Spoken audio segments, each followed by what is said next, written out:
What is your definition of success? Go straight to the chat and tell us, what's your quick definition? How do you know you're on track? How do you know you're being successful? What does success feel like to you? Welcome to the bonus session.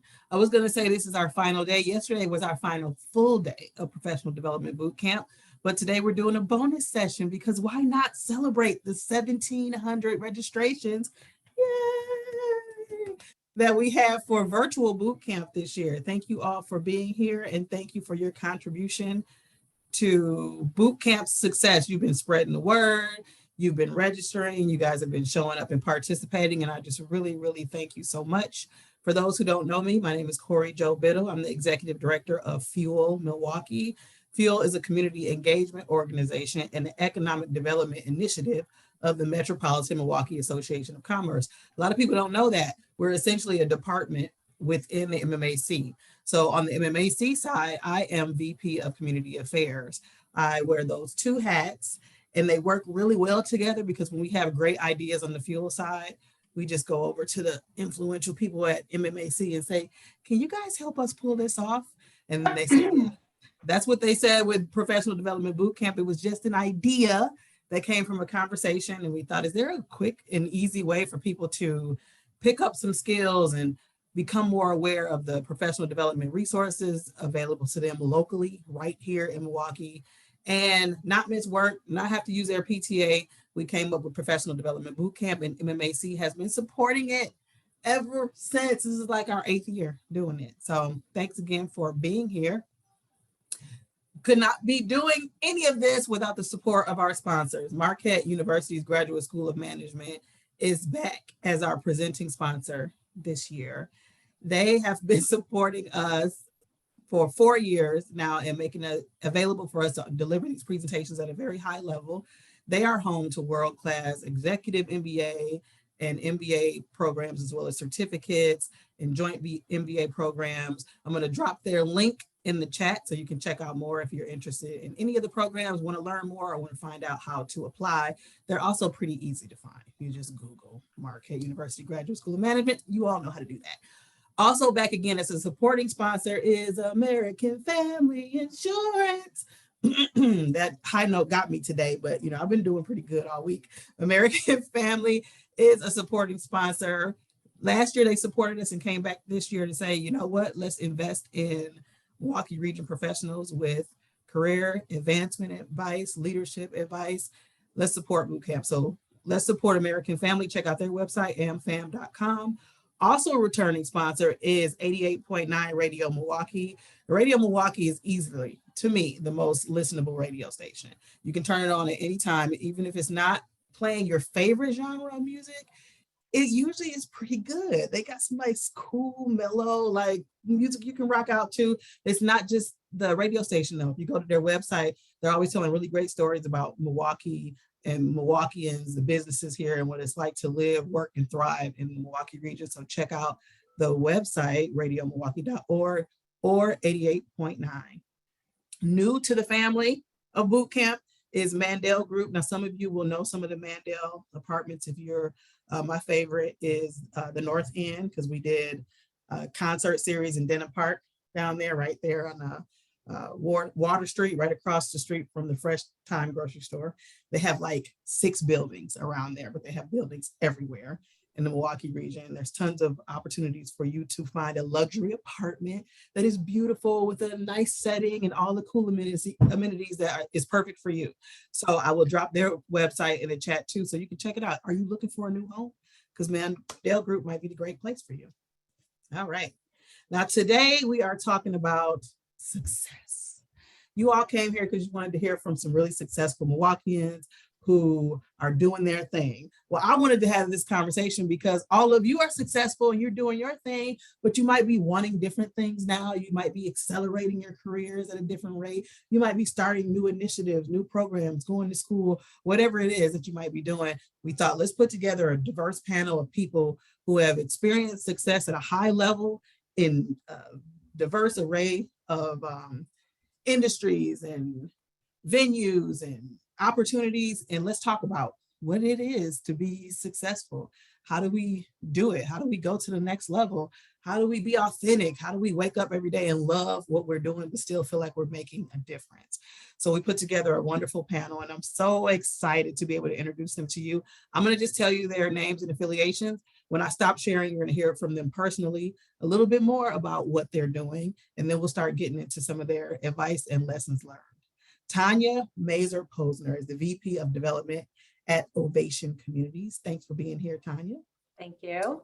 Dave Steele is the director of MobiliSE. That's a new and cool name. I really like how it's spelled. I can't wait to get the behind the scenes of that branding decision. Pretty cool. Thank you.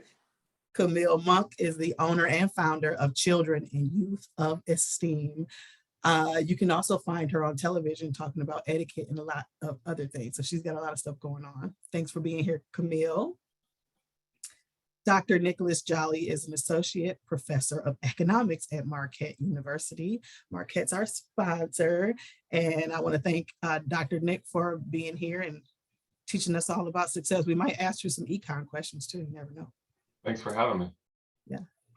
Lucia Gelzewski is the regional finance business partner at Rockwell Automation. She's got a lot of stuff going on at Rockwell. She's working on a lot of things internally to drive engagement, inclusion, and she's very active in the community. She's also one of my good friends. So thank you for being here and doing this for us, Lucia. Thank you. I'm going to stop sharing. I'm going to hop around just the way that you are on my screen. In the chat, if you know the panelists, go to the chat. Hey, how are you doing? I know it's really good to see people. I feel like saying hi, Mom. That's my mom. She's my PR person. Oh my gosh.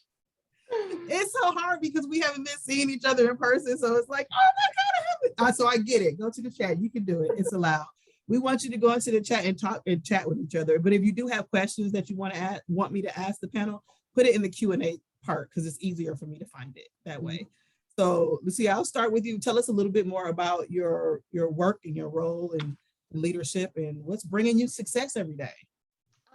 So because we're talking about success, I think it is important to kind of maybe state like, what is it for me? What is success for me? And for me, it's important to understand, before we understand personal success, we have to understand personal purpose. So my purpose is to lead other people to success. And how I do it is in a number of capacities. I'm a friend, I'm a confidant, I'm a mentor, I'm a coach, I'm a cafecito drinker, but I'm also a finance manager of a large region. I've been finance manager in partner for a number of roles, as well as, I'm the servant of the Latinx Professional Network, and I act as the president. So I wear a lot of hats, I do a lot of roles, but to me, that doesn't define me necessarily, but it's the purpose that I have that really does. So. Perfect. Oh, and I have 4 kids and 1 husband. I love the one husband bit. 1 husband. You gotta make it clear. Gotta be clear. Yeah. Important to note that, Lucia. Thank you. Somebody tell them that. How about you, Tanya? Tell us a little bit about what you're doing and how are you achieving success every day? Okay, so hi, I'm Tanya. I am a wife and a mom of 3 children. I have a 19-year-old son. I have a 17-year-old daughter and an almost 14-year-old daughter as well. I have been a professional executive level fundraiser for almost 25 years. Throughout my career, I probably have raised in upwards of $350 million.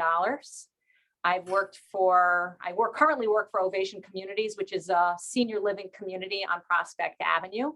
But I have also worked for Milwaukee Center for Independence, the Milwaukee Symphony Orchestra, Milwaukee Jewish Federation of Metropolitan Detroit. So obviously, I'm not originally from Milwaukee.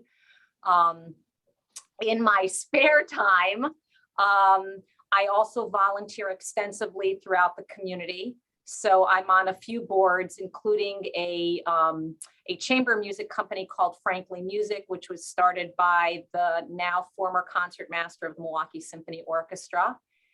And in the last 4 years, I recently took up running. And in late October, I ran my 3rd marathon in Jerusalem. And it was one of the hardest marathons. And people will tell you that it's one of the hardest marathons worldwide. Because of Jerusalem's hills.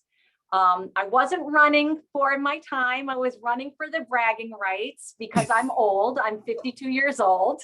But I love running. It gives me a lot of inspiration, a lot of great ideas, obviously, because your endorphins are all, going crazy. But I want to share in terms of how I define success, a lot of what I do, both professionally and what I do in the community, I really do with my children in mind, because I want to know that when I'm no longer here on this earth, that I've made this world a better place for my kids and their peers than when I came into this world. So I think a lot about that in how I approach my job, how I approach my family, my friends, and even the running.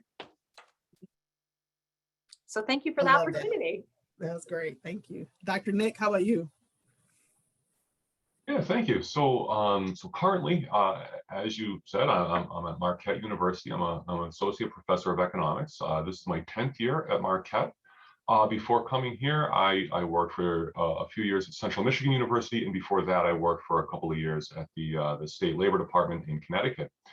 So I guess the thing that makes me feel the greatest amount of success right now, currently in life, is I'm the director of our graduate program. So at Marquette University, we have a Master's of Science in Applied Economics, and I get a lot of personal and professional joy out of being able to cultivate the professional development of young adults. And that, I guess, if you're trying to think about success, part of that has to be how happy you are doing what you do. And that's something that I've really, I've grown a lot of joy out of being able to interact with the graduate students in our program. That's awesome. Dave? Thank you. Yeah, these are amazing responses. Yeah, Lucia, I love what you say about purpose. And, I would define success very similarly. Um, Not every day is going to be puppy dogs and rainbows, but if you have on a regular basis, if you walk out of a meeting or you think back on something that you did and you pinch yourself like, man, I can't believe they pay me to do this. You're in a good spot. And for me, that really is about purpose. I grew up very working class. My sister and I were the first in our family to go to college, single parent family. So we were never told, follow your passion. Nobody said, follow your passion. It was more like, get a job, right? Mhm. Find something that you're good at and get a job and make money. And because money is an issue when you grow up experiencing poverty, as we did. But, as I progressed along in my career, I discovered that as similar to Lucia is talking about, finding that purpose, because I feel like passion is very inward focused. I have a passion for music, and I didn't know this was a singing thing, Corey, because I have instruments here. We could jam. I mean, I have a piano here. Next time. But so I have a passion for music, but I discovered very early on that my purpose in life was not to play music and entertain people. Mhm. Because I'm not John Legend here. I'm not, we're not, the talent level is okay, but we're not that great. So but your purpose is very, external focus. Like, what value can I bring to the world? And I think all of us as humans have a need to build things, and if you talk to real estate developers and you go down the street, yeah, I built that skyscraper, and I feel like all of us, whether you're building a skyscraper or a family or a career or a legacy, to feel like you built something, so I'm a huge proponent of the nonprofit sector as a great force for change, especially in Milwaukee. I've been incredibly fortunate to have leadership roles in the nonprofit space, but there's so much creativity, so much passion, so much purpose in that sector. I've done everything from building a website from the ground up because the organization I work for didn't have one, to landing $1 million grants and taking big leapfrogs like that, for the organizations I've led or been involved in. But it all kind of comes back to purpose and the real passion for what you're doing. And of course, purpose and, just creativity. And when you feel like you really built something, you walk out of that room and you're like, man, I can't believe that I get to do this stuff. And they pay me for it. That's pretty incredible. And it doesn't happen every day. There's some days where you're like, oh man, we are, but if it on a regular basis, if you have that feeling, then I feel like that's success. Most of the time you feel that way. It's Right. good. Most of the time. Yeah. Right. Not every day. If it's every day, then you might need to check yourself or, maybe there's something else going on. Camille, how about you? So I am Camille with Children and Youth of Esteem. I've been in the industry of etiquette, protocol, and servicing children for over 13 years with working with Milwaukee public schools and colleges and universities, teaching and training young adults and children on protocol and just building their self-esteem and self-worth. So when I think of success, I think of staying in your lane. But in order to stay in your lane, you have to know what your lane is. And knowing what your lane is knowing who you are in its truest form, not paying so much attention to society norms and what your family may think you should be and who your friends think you should be, but knowing who you are, true to yourself. That's success to me, because truthfully, and as you said, Corey, with everything that's been going on, lots of people's lanes have been changing. Maybe success was getting the corner office to you 10 years ago, but now it's working in a smaller sector, making sure you're making impact. So knowing your lane, and if your lane changes, it's okay. That doesn't mean you are not successful. It means you are true to who you are. And as he said earlier, you're true to your purpose. Because if you're not true to your purpose, then you're kind of flailing around and wondering and drifting. So it's important to me when we talk about success, it's knowing who you are first and staying true to that.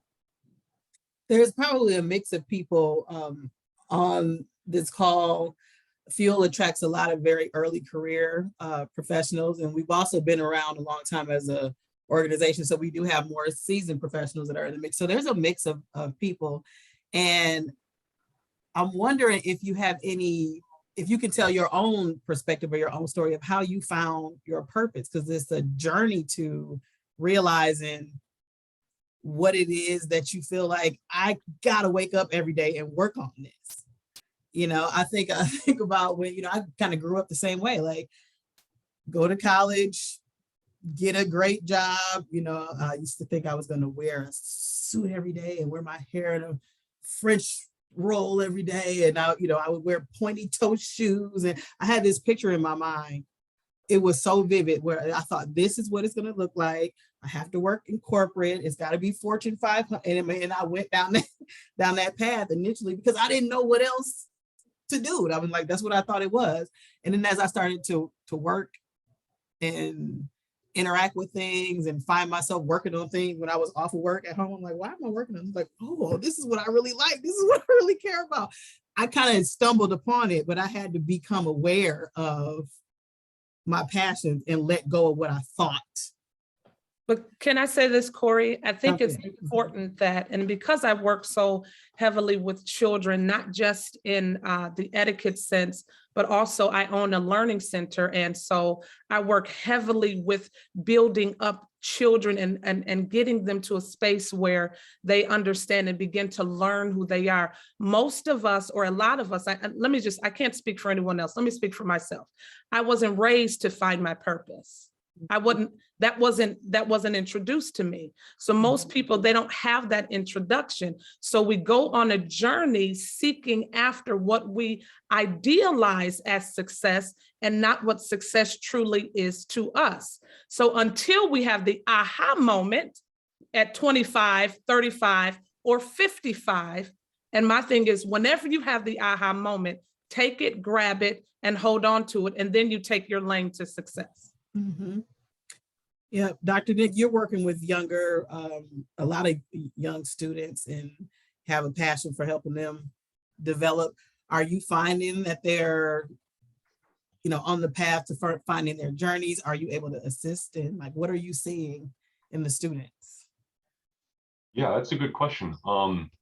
A lot of students struggle to figure out exactly what it is they want to do when they're done with their education. Sometimes students will continue their education simply because they still do not yet know what it is that they want to do in life. And so I try to take it as my goal to help them figure out what it is that they want to do. And it can be something as simple as we go out for lunch and we just talk about the things that you're passionate about. Sometimes it's having a conversation after office hours, are supposed to be officially over, just to figure out what are your thoughts, what are your interests, and what are the things that you think you want to do with the skill set that you're developing as a student. Because when you're a student of economics, you develop a really good quantitative skill set that can be applied in many different ways. And so we can place students in programs where they're doing consulting for environmental firms, or they're doing consulting for healthcare firms. But we also develop students where they have skills where they can go and analyze data for corporations and understand the inner workings of the way that the company is going to work. And so it's really trying to figure out that passion that they have in order to make them want to take the leap to make the application process for these different companies happen. And that's and sometimes they're a little shy to take that first step for themselves. And it's just a matter of sometimes just reassuring them. The worst thing that will happen to you is you submit your application to a job that you're passionate about and they don't look at your application. That's okay. There will be another one down the line, and it'll be okay to be passed over on one job because another one will be there sooner or later. And I always like to tell students, be flexible with what you want. I've worked with a few students where they were very hard, fast, and set that I want to do this type of work. And they didn't want to hear anything else about maybe saying, well, maybe you want to go down this path for just a little while and wait for something to open up. Be flexible with what's presented to you. And eventually, you don't always get the first job that you want, and you have to be that flexibility or have that flexibility and be patient and just keep your eye on what your long range plan is, and then something will open, and you start seeing that, maybe not necessarily right when they graduate with their bachelor's or their master's degree, but a couple years later. I love getting those emails where they say, I'm so glad that I listened to you about being flexible with what I want, because now I'm doing exactly what I want, living in the part of the country that I want to live in. It took me an extra year than I wanted it to, but I'm here. And so that is sort of what we see currently going on right now. Yeah, because it's a journey. Like every step, I think I had this prescribed picture of what it was going to look like, but once I got on the path, and I saw all these different possibilities and what's attractive and what's exciting to me, and you just have to be on a path, though. You have to start and be open to that. I always wanted to teach. That was always what I wanted to do. All the way from when I was in high school. I tutored a lot when I was in high school, and I loved being a teacher, being able to teach people concepts. Never did I ever thought I would end up working in state government before I went on to being a college professor. Right. I do research in the area of labor economics, and so I study things like what happens to people when they get laid off from their job, or what happens if they experience a health shock or something along those lines. One area of research that I really enjoy doing is research in the area of sports economics. I never in a million years thought that I would do that. I always thought that my research focus would be in those other two areas that I mentioned, because I was very passionate about that. And I just happened to meet someone who was relatively later in their career and said, I have a project that I'd like some help on. Would you like to work with me? And just being a little bit flexible and saying, yeah, I'll take that on and see where life brings me on that.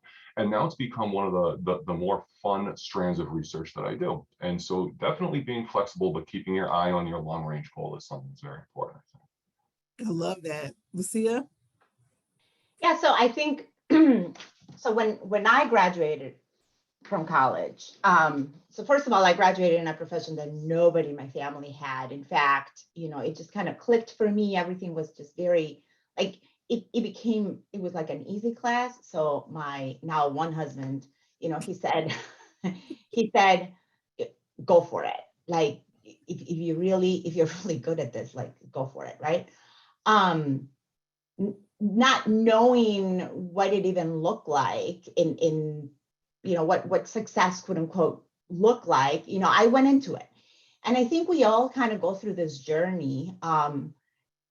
Especially I went through the journey in which at times I put too much value on what I was in my job. So my value was tied to my job and the feedback and the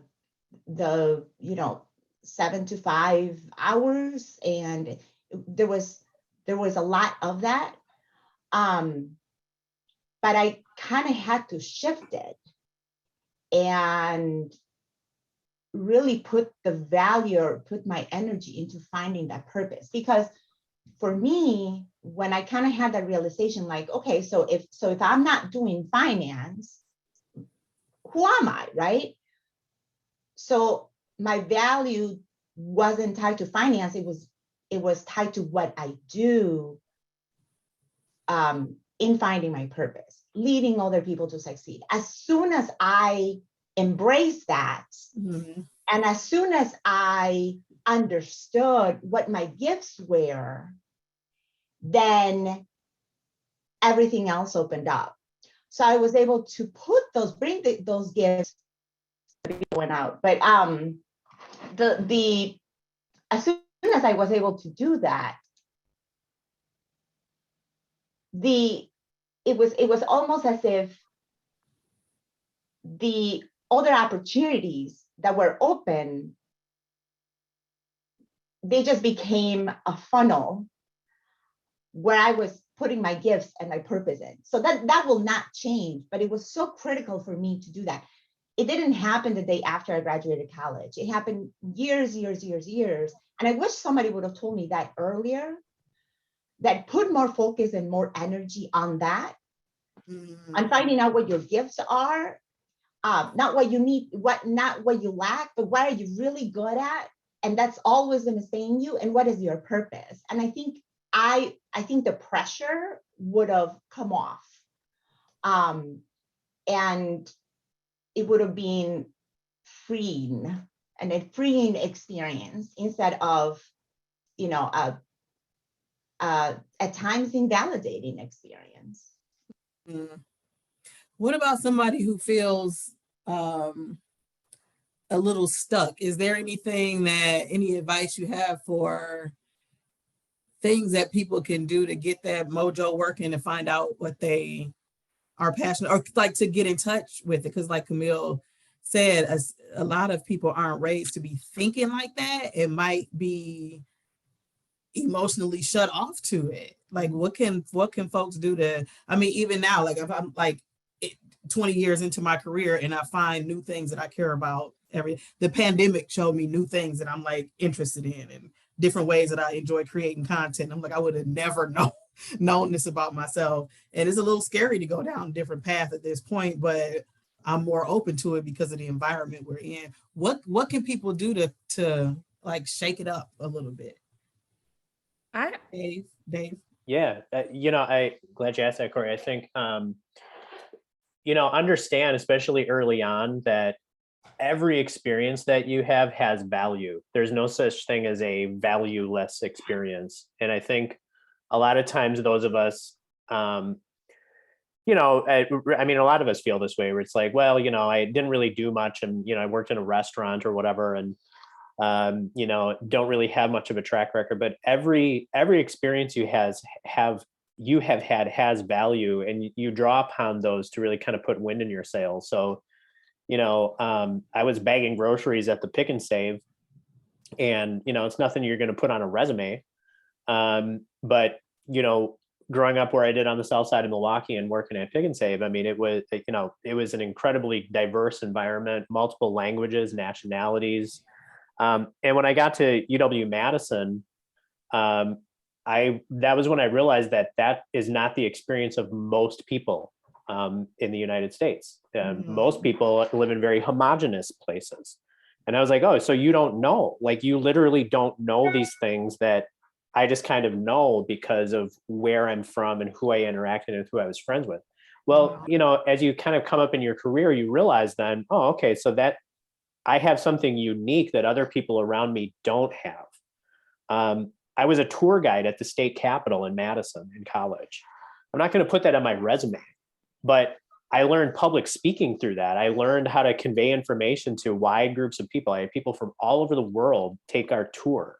Now, I come to realize about half the tour was made up. I mean, I didn't, because they told us what to say, and then you kind of find out later, a lot of it's like folktales. But, I learned how to interact with people, all kinds of people, Supreme Court justices, the governor, like you begin to kind of understand that. And then as you look down the road, and I think about this thing that Michelle Obama said that really resonated with me, is that she always thought, growing up, that at the upper ends of organizations, everybody was just like super smart and superhuman and so like with it, and then when she got into those rooms in Chicago, she realized, oh, they're just as, they might have credentials and experiences that not everybody has, but they're humans. They're making mistakes, and I think a lot of times, when we're starting out, we fall back on, well, they said that we have to do this, or they're, this is the thing that they're saying we have to do. And it's like, ask yourself, well, who is they? And then as you become higher, you move along in your career, you realize you're the they. So you're now the person. You might be a person other people are saying, well, that just categorizes they, and you realize that there is no secret formula. There's no, there's no like secret ring that, uncodes its skills and people making decisions with incomplete data and doing the best they can. And I think more and more people are realizing that as we go through this pandemic, that a black swan event happened that completely threw us all for a loop. And, we've really, all of us, I think in our different ways have realized, okay, we're all doing the best we can here, from the president of the United States to the governor of your state to the mayor of your city, are trying to figure it out in a situation that's unusual for all of us. So, hopefully that's a takeaway for us to think about. There is no secret formula. And once you realize that, then you can find your way into that puzzle. Even if you don't necessarily think you kind of come from where those people come from or have the credentials, quote unquote, that, the people deciding things have. I want to piggyback. Oh, Corey, go ahead, Joe, Tanya. I'm and sorry, Ray. Camille. Oh, sorry. No, Tanya, and then I saw Oh, okay, Camille sorry. earlier, but I want to piggyback, Corey, Joe, off of something that you said and also what Dave just said. Early on in my career, I was also kind of stuck. I was in sales when I originally started my career, and I was really good at it, but it really didn't provide much of any meaning except for the paycheck. Mhm. And I think you have to look at other skills or other experiences that you're doing simultaneously. So at the time, I was also volunteering with a lot of different nonprofits when I was younger. And somebody, a good friend of mine actually said, who knew that I felt stuck, said, hey, why don't you take your sales skill and enter nonprofit as a fundraiser? Because the same principles that you're doing as a salesperson totally applies as a fundraiser. And so that's kind of how I made the move from for-profit to nonprofit. And what Dave said kind of struck me, because you were saying that, you bag groceries, that you might not put that on your resume, but you're interacting with customers and there's so much customer service skills. So I think you have to look at not necessarily the job, but the skills to do those jobs and thinking a little bit more creatively and how to move from one place where you're stuck to, to some place where you aspire to be. And I saw a question in the chat by Peter. I'm not necessarily a person who wants to commit to, let's say, continuing education at a university level. And no offense to Dr. Nick Jolly, but there are other types of continuing education, whether it's TED Talks or whether taking, I'm now doing a master class on negotiating. There's an app called Masterclass. I'm sure some of you have heard it. And I'm a big proponent of whether it's a formal type of education or informal, it is so important to learn from other people's experiences and their knowledge in order for you to learn something new about yourself or learn something new about the world that we're living in. Absolutely. Camille? Oh, I was going to say, but Tanya, she touched on it a little bit. I believe that oftentimes when we are feeling stuck, it's because we have pigeonholed ourselves. Unknowingly, we've pigeonholed our abilities, we've pigeonholed our qualifications. So we're kind of limiting ourselves. And I often tell the students that I work with, I'd say, ask the people around you. I say, survey the people around you and ask them, what do they see in you? What qualities are in you do they believe are helpful to society? Ask what they see, because oftentimes we just can't see ourselves. And the people who you trust and love, they'll say, hey, I've noticed this in you, that it looks like you can't get away from this. Maybe you should try working down that lane. So that's kind of where I push people when they're in a space of kind of being stuck and stifled. That's really good. The participants that are listening, go to the chat. Do you have people in your network, family, friends, colleagues that have pointed out skills or talents or things that they think are passions that you didn't notice? Mm-hmm. And that might clue you into something. Put that in the chat right now. Mm-hmm. Do you have some a community, a village of people that are seeing things in you. When I was in school, I didn't know what to study. When I was going to college, I was the first person in my family to go to college, and I would spend all my time in the admissions office reading the marketing brochures, trying to figure out what I was going to. It's like, oh, with this degree, you can work at a bank. And, you know, then the next one would say, with this degree, you can work at a bank. And I'm like, they're all the same. I don't know. So I just ended up, I think I majored in business administration because I thought, oh, okay, I'm going to be a businesswoman, and then I can, had this picture, this Fortune 500 picture. And every English professor I had the first 3 semesters would say, why aren't you majoring in English? And I'm like, is that a thing? Like, and do what? Because I thought I didn't want to write a novel. And they kept saying it again and again and again. And I finally started to ask, like, why are you saying that? And they, well, you're really good at this. And I'm like, well, what can I do with it? I don't know. And well, you could do technical writing or professional writing or journal. I had never thought of it before. And I actually ended up majoring in English and was obsessed with it. And I didn't know what I was going to do. I didn't want to be a journalist. I didn't know what the career path, but I had been convinced that it was a special enough skill that I should, this is something I would love to do. I can invest in myself in this way. It's going to set me apart, obviously, from other people who don't write in the same way. And then, I'll figure it out. And I did. I mean, it just zigzagged. And every time we have a panel like this, or leadership luncheon, or mentorship morning, or anytime we have people that talk about their careers, almost everybody's career is like this. Yeah. It's like you think if it's not a straight line that you're doing it wrong. It's like, no, that's how it works. And I think it's so, like, one of the things that I always tell, especially the younger professionals that are just coming into corporate, one of the things that I tell them is, often enough we say, oh, I'm not getting any feedback. I'm not getting any feedback. I'm not ready. So that's like a common complaint in a lot of corporations. No, I haven't gotten any feedback. My boss doesn't give me feedback. But that's not the truth. There's always something in between the lines. There's always something that people say to you that you kind of have to be very alert with.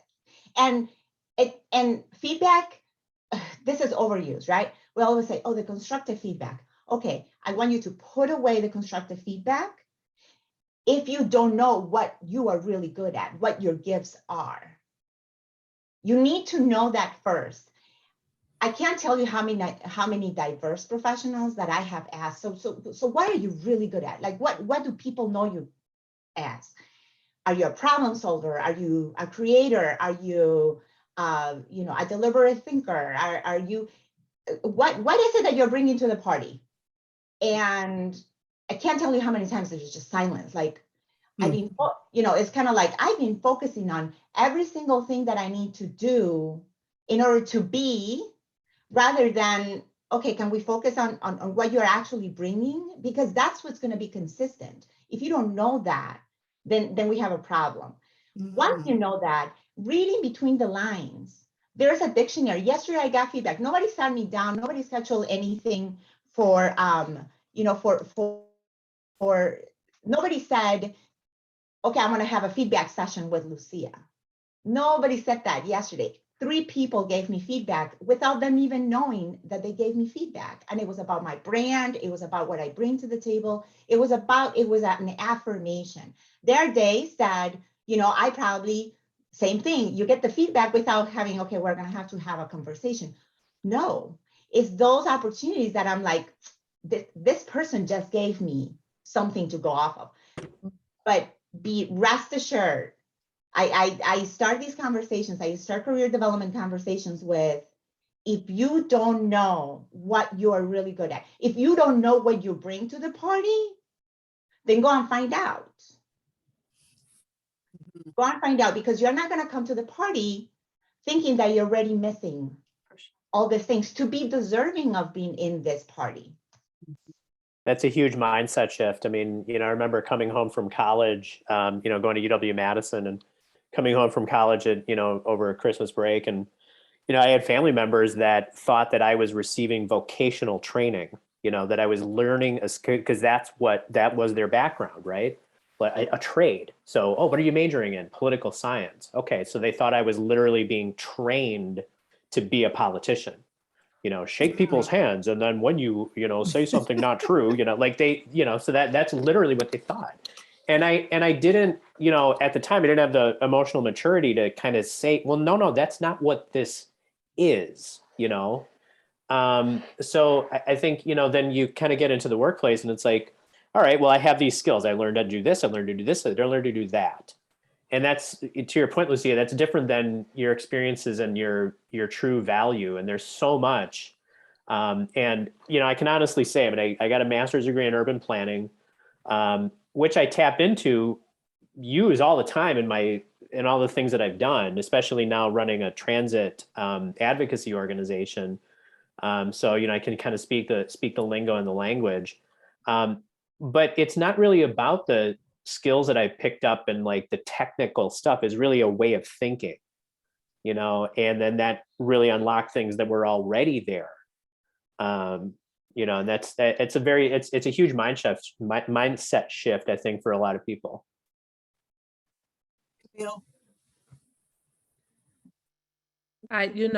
Both Lucia and Dave they really hit it on the head. It starts in your thinking. Everything starts in how you think. And if you are not willing to have that conversation with yourself about how am I thinking about my own journey and my individual path, and because if we're not willing to do that, then we can find ourselves veering off into other people's lanes and veering down other people's paths that have nothing to do with what we should be doing and what truly drives us. It goes to your thinking. And I love what Lucia said. What are you bringing? And if you do not have the capacity to want to do the work to find out what you are bringing to the party, then maybe you shouldn't be showing up. And you should take a seat and sit with yourself to kind of evaluate, what is it that I really want to do? I've gotten insight from family, friends, society. What makes me get out of bed in the morning? I think that's what's most important.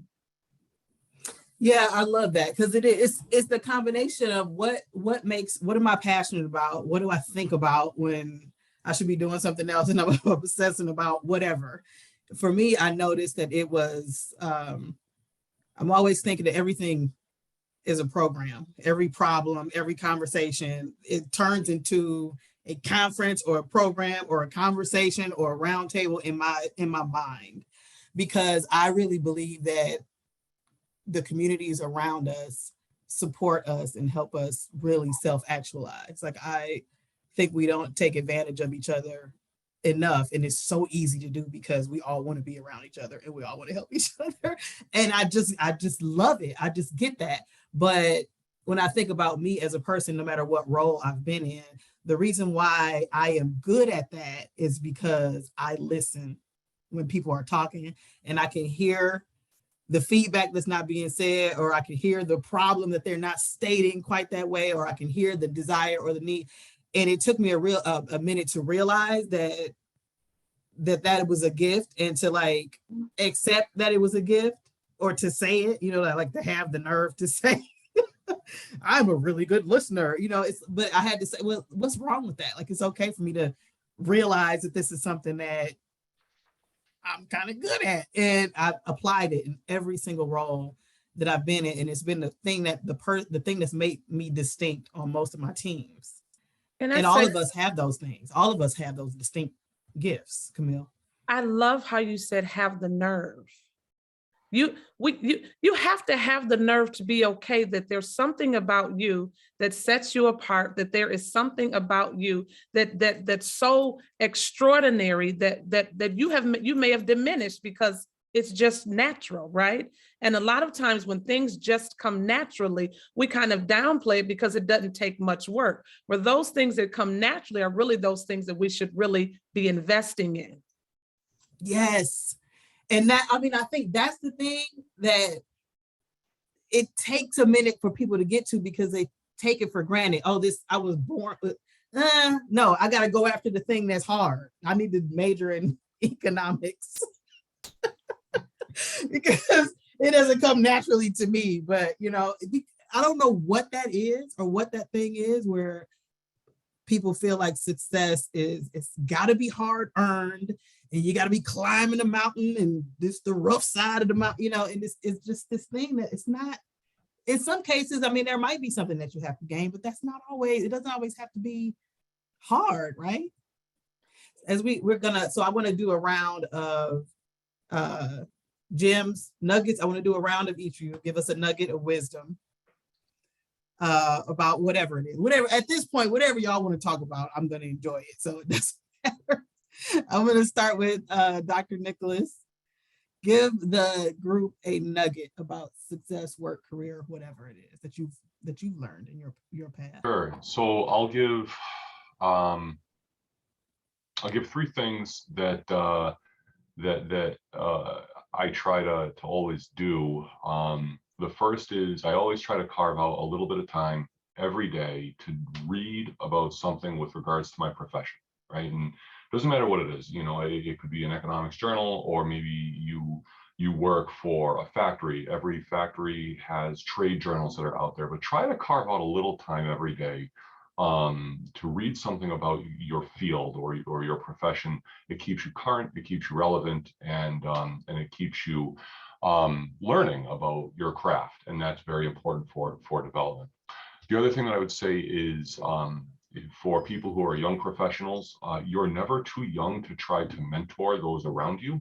If you really want to be happy at work, one of the ways to be happy at work is to work with people who you can understand better and agree with and be okay disagreeing with and stuff like that. And the best way to do that is to try to get to know your colleagues and your coworkers and to really try to help mentor them and be okay with allowing yourself to be mentored by others as well.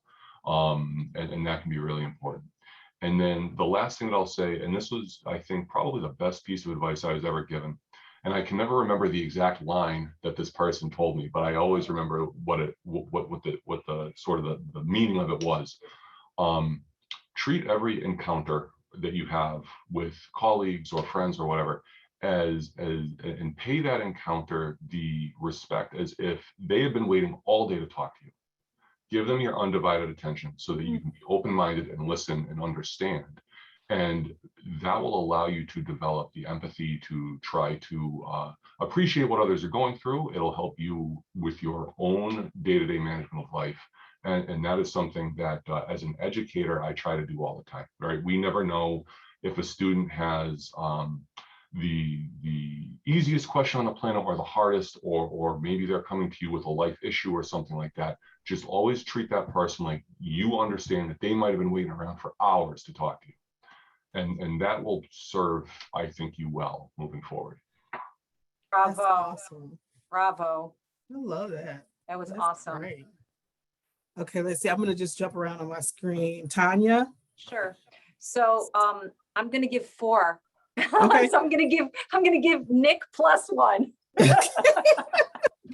All right. So I try to always lead by example, and I'm not afraid to get down into the trenches, get my hands dirty, and do whatever is necessary to be supportive of my colleagues, my staff, and any key stakeholders that I'm working with. I think it's really important to set an example. My career goals have always focused on the growth and well-being of the people in the communities I serve. And again, I always have my kids in mind because I want to leave this place better than what I came in at. And I said that earlier. Somebody, I think maybe it was Dave, who talked about listening skills.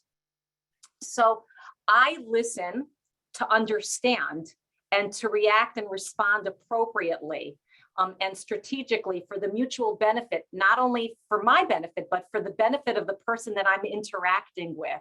So listening is so important, but also the understanding and internalizing, the conversation is actually paramount. And then the last thing is you always have to give yourself me time. You are important because if you're not healthy and if you're not well, you won't be able to, do what you're doing and interact well with your family and your kids and your colleagues. So give yourself me time. And we're working crazy hours or working extra hours doesn't mean that you're being more efficient. You can be efficient by, working very strategically. So give yourself a little bit of a break and give yourself some time. Good stuff.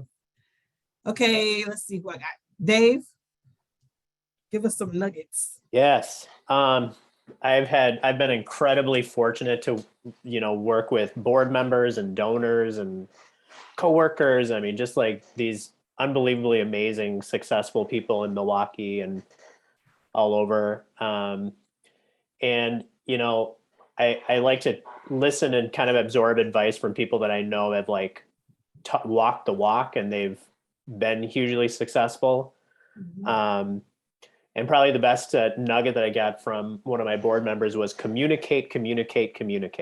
And everything just kind of falls from that. And what I liked about that is that it is a skill, and communication is not just talking and writing emails, it's listening, but it's a skill that we can improve. I had a coworker, who ended up becoming a very good friend and, my groomswoman in my wedding, and just had such an incredible skill of listening, because she would close her mouth, open her ears, and then repeat back what you said. And it's like, you got it, and how validating that is and how that builds camaraderie and teamwork and just trust.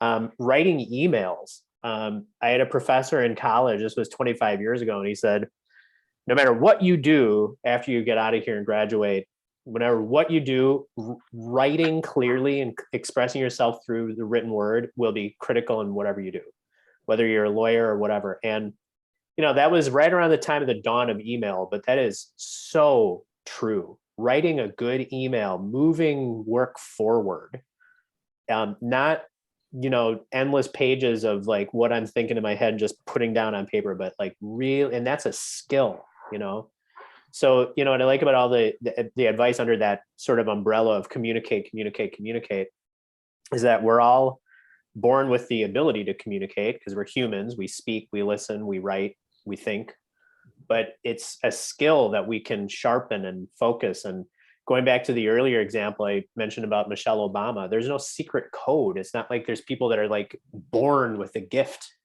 to do all these things. They've learned over time and they make mistakes like all of us do. But yeah, communicate. Awesome. Camille. For me, I think that 3 things that I would share is one, the first thing is oftentimes we talk about getting a seat at the table, and I always encourage my students and people that I'm teaching, or if I have to speak at an event, I always say, be mindful of sitting at the table because you're either going to do 2 things. You will either be feasting or serving. So you have to be willing to do both. And most times when we're thinking about success and making it and just getting to the top and that's that forward goal, we often forget the service piece. We often forget to leave the ladder so someone can come behind you because we're so focused on, jump starting ahead. So that's one thing that I always tell people. At the table, you will either be feasting, receiving, or you will have to do some serving and be okay with that. Another thing that I think is really important is not limiting yourself to one lane. Because the truth of the matter is most of us have multiple gifts and multiple talents that we have within us. Sometimes it's okay to operate between 2 and 3 gifts, between two and 3 skill sets. That is okay. But if you find yourself doing that, make sure you do it at a high level because we don't want to, be so focused on doing a lot and our production is low. So I think that's important. And then the last thing for me is I heard this quote in a movie that I won't repeat the name because you guys will probably think I'm strange, but I won't say the name. Okay.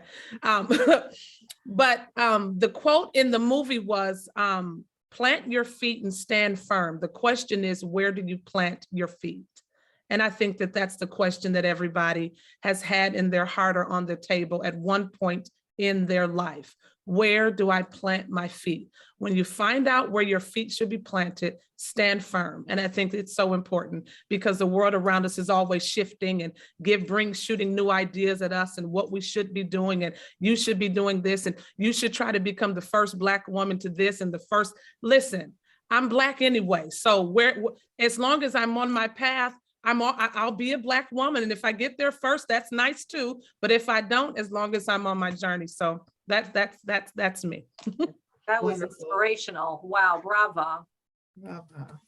Wow. Lucia. So I think Camille and everybody touched a little bit on this. So there's one phrase that I have it in front of me, even on my vision board. It says, perhaps this is the moment that you were created for. And I think that it is so important because there's a few things that we need to remember. A lot of us are leaders, okay? So if you are not a manager, a people manager, or anything like that yet, or you wouldn't identify yourself as a leader and you want to become one, just remember that leadership is a service action. It's a service activity. You're serving your team, you're serving your organization, you're serving. It's a place and it's a role of servitude. And if you don't know that, then again, go back to the books and find out, how does that make sense, right? So the second thing, it's really when I talk to folks, they want to be in, especially the younger generations, right? They are individual contributors, so they don't think that they can make a lot of noise or they can implement change. I can tell you one thing: everybody has a place of influence. Everybody. You can use your connections, you can use your word, you can use your text, you can use your social media, you can work whatever it has been given to you. There is a place. You have a place of influence. Now, I know that we talked about, the ladder down, and that's exactly it. A lot of us who are, underrepresented in many spaces, we have to remember what our community did for us and what is it that we have to do for them. And that ladder has to be put down. Those doors have to be open. There's no option. This is no request. You have to do it. That's how our communities built us. That's how we did it. So we have to do it in the place of influence that we have. And then the next thing is, something that I told somebody actually yesterday, young Latina, who's probably listening right now. And I said, take up space. Take up space. You're gonna have to get your hoops on and you're gonna have to take up space. And why is that? Is because a lot of us we had to make that space. And now the space is starting to be given, right? We're making space. So take it up. Take it up. Leave that ladder down. Consider yourself as a leader that is going to be a servant to the community, to the organization, to your family, to your church, to any role that you have. And that is how you're going to really leave a true impact. And in the process, you're going to feel that element of success. Woo! I'm inspired. Lucia, I have on my take up space ring. Oh, I need one of those. Everybody has to get a take up space piece of jewelry, a bow tie, a ring. A bow tie. Oh my gosh, somebody wrote in the chat, I need that ring. Whatever it is. That's awesome. Because if you don't, we miss out on everything that you bring. You bring so much, and it's so important, and you are such an important part of our community and your perspective and your ideas, and we need you. So you have to get in your lane, take up your space, communicate, and let us know what we can do here at Fuel to advance you and support you in anything that you're doing. To all of our participants today, thank you so much. Thank you so much for attending our bonus session, and thank you. I'm blown away by the success of virtual boot camp. It's more fun in person. I will admit that it's harder in person, but it's fun because I can see you and touch you and have conversations. But virtually, the support is just off the chain, and you guys are like spreading the word, and there's people from outside of Milwaukee listening, and like, we have a great community. So thank you so much. We have a community of learning, and I appreciate all of you for being a part of it. I need to thank the panelists for coming together to do this for us. This was really great. Like, I literally am inspired and fired up, and I'm so glad to have met all of you and had this chance to chat. So thank you, Camille, Dave, Tanya, Nicholas, and Lucia. Thank you so much. Corey Joe, you really are, I've worked with you on a lot of different things. You are really a leader. You're amazing. Oh, thank you, Tanya. Such a connector, such a connector. You are, you are. Mhm. Thank you, Corey. Thank you, Lucia, for thinking of me. Every day. Yeah. 7 o'clock in the morning, every day. Every day, 30 days. 30-day devotional. Camille Monk Ministries for y'all. Love it. Dave, when did you guys change the name of the? Just late last year, about 2 or 3 months ago. Okay. Yep. So MobiliSE, the SE is intentional, stands for Southeast Wisconsin. Mhm, mhm. New logo and whole new brand, and yeah. So it's a little more reflective of what we're doing in terms of building a regional coalition around transportation and pushing innovation in that space. So yeah. That's awesome. So, Thank you so much. yeah. Thank Dr. you Nick, for yeah. Oh yeah, thank you. Like I Yeah. thought about you for this, because I mean I always want to talk to you more, but we just are always in task force meetings. I'm like, Right. Yeah. Right. Yeah. It's like Hollywood Squares with all the the Zoom meetings. It's like yeah. The Brady Bunch. Yeah, Right. Brady Bunch. Yeah. Dr. Nick, so you're gonna fix the economy for us? I'll just Get on supply and that. demand. That's all I'll say. It's just supply and demand, I guess. I don't know. As a labor economist, I always like to joke, if I ever become unemployed, at least I'll know why.